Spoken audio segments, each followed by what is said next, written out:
زمانہ تھا حضرت علی رضی اللہ تعالیٰ عنہ، آپ کی خلافت کو 5 سال کے قریب ہونے والے تھے، 4 سال 9 ماہ ہے۔ تو آپ گھر سے نکلے تو آپ نماز کے لیے اٹھاتے تھے لوگوں کو، الصلاۃ الصلاۃ الصلاۃ۔ جب مسجد کے دروازے میں داخل ہوئے تو وہاں خارجی عبد الرحمن بن ملجم چھپا ہوا تھا، اس نے آپ پر سیدھا وار کیا جو ایسے پیشانی کو چیرتا ہوا سر میں اتر گیا اور آپ کی داڑھی خون سے بھر گئی۔ حضرت زینب رضی اللہ عنہ روتی ہوئی آئیں تو وہ امیر المومنین، ہائے امیر المومنین، تو وہ کم بخت کہنے لگا میں نے امیر المومنین کو نہیں مارا، میں نے علی کو مارا ہے۔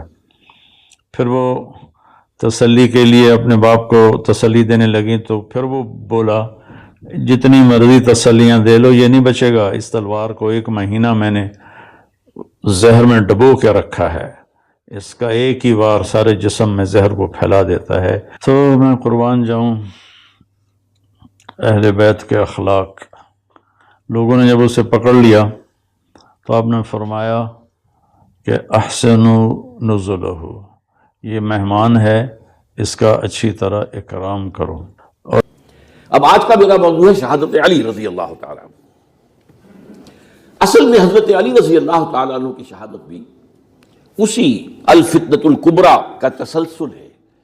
وہ جو عبداللہ ابن سبا کا پیدا کردہ عظیم ترین فتنہ تھا، اسی کا ایک نتیجہ حضرت علی کی شہادت بھی ہے، لیکن وہ بات ذرا تفصیل سے سمجھنی ہوگی۔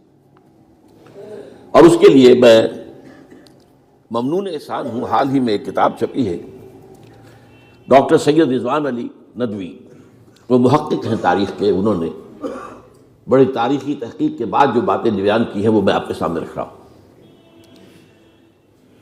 عرب میں جنوب مغرب کی کونے میں جہاں یہ یمن بھی آباد ہے، اس کے اوپر نجران ہے، اسی علاقے میں یمامہ کا علاقہ کہلاتا ہے۔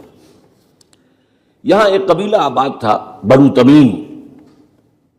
یہ جو لوگ تھے بڑے کرخت مزاج، جنگجو، اکھڑ، ضدی، اور جس بات کو ایک دفعہ مان لے اس پر اڑ جانے والے اور مر مٹنے والے۔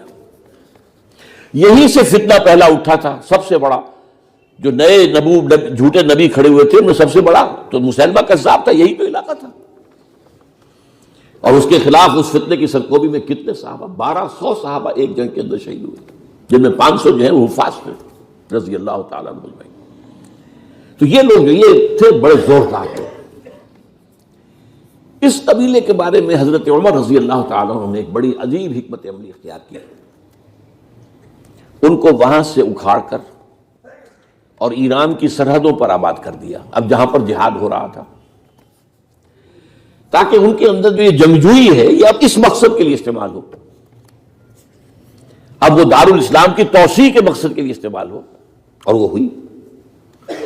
حضرت عمر نے 2 چھاونیاں بنائی تھی رضی اللہ تعالیٰ عنہ، کوفہ اور بصرہ، کیونکہ ظاہر بات ہے کہ اب جو اسلام کا دائرہ پھیل رہا تھا اور اسلامی حکومت پھیل رہی تھی اور زیادہ تر جو ہے مشرق کی طرف پھیل رہی تھی، ایران اور خراسان وغیرہ کی طرف، تو اب مدینے سے اس کا کنٹرول اتنا آسان نہیں تھا، فاصلہ تھا، تو چھاونیاں بنائیں تاکہ یہ اس سرحد کے اوپر یہ موجودہ